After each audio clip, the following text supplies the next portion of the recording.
চীনের সামরিক সক্ষমতায় যুক্ত হলো নতুন মাইলফলক। দীর্ঘ সমুদ্র পরীক্ষা শেষে সর্বাধুনিক বিমানবাহী রণতরী পুজিয়ান CNS পুজান আনুষ্ঠানিকভাবে চীনের পিপলস লিবারেশন আর্মি PLA নৌবাহিনীতে যুক্ত হয়েছে।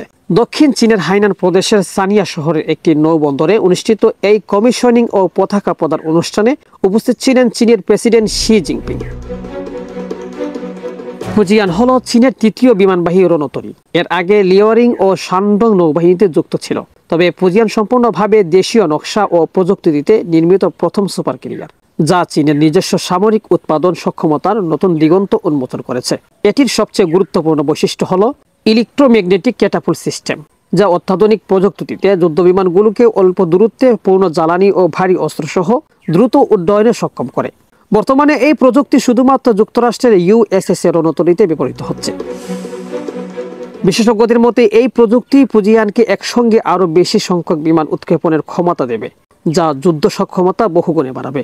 এটি প্রায় 80,000 টনেরও বেশি পূর্ণ বহন ক্ষমতা সম্পন্ন। পুজিয়ান বর্তমানে এশিয়ার বৃহত্তম যুদ্ধ জাহাজগুলোর একটি। এতে আধুনিক রাডার, উন্নত প্রতিরক্ষা ব্যবস্থা এবং পরবর্তী প্রজন্মের যুদ্ধ বিমান পরিচালনার সুবিধা রয়েছে। চীনের প্রতিরক্ষা বিশ্লেষকরা বলেছেন, পুজিয়ান শুধু একটি যুদ্ধ জাহাজ নয়, এটি চীনের নৌবাহিনীর আধুনিকীকরণের প্রতীক। পুজিয়ানের সংযোজনের মাধ্যমে চীন এখন 3টি বিমানবাহী রণতরী পরিচালনার যুগে প্রবেশ করেছে। এটি চীনের নৌবাহিনী উপকূলীয় প্রতিরক্ষা থেকে দূর সমুদ্র প্রতিরক্ষা, ফায়ার সেস ডিফেন্স কৌশলে রূপান্তরের প্রতীক হিসেবে বিবেচিত হচ্ছে। বিশ্লেষকদের মধ্যে এই রণতরীয় মোতায়েন ইন্দোনেশিয়ার প্রশান্ত মহাসাগরীয় অঞ্চলে যুক্তরাষ্ট্রের সঙ্গে প্রতিদ্বন্দ্বিতা আরও তীব্র করবে।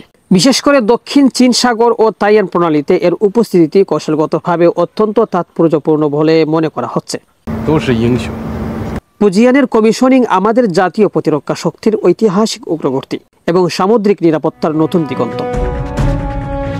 আন্তর্জাতিক বিশেষজ্ঞদের মতে পুজিয়ানের কমিশনিং চীনের সামুদ্রিক প্রভাব বৃদ্ধির এক সুস্পষ্ট বার্তা, বরং বেইজিং এর আঞ্চলিক বৈশ্বিক শক্তি হিসেবে আত্মপ্রকাশের কৌশলগত প্রতীক। শেখ সাদি, BDS নিউজ।